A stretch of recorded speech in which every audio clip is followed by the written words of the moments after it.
So ito no, TMX 155, presko na presko pa oh. So problema ng ating customer is parang may palya-palya siya no. So medyo may pugak din konti.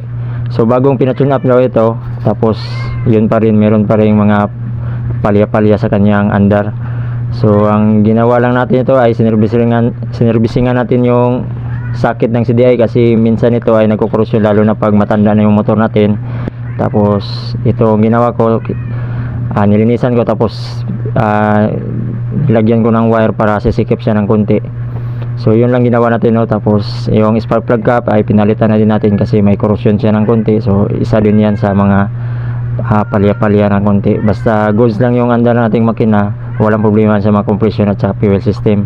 So yun lang ginawa natin no. Sabi ng customer is goods na raw.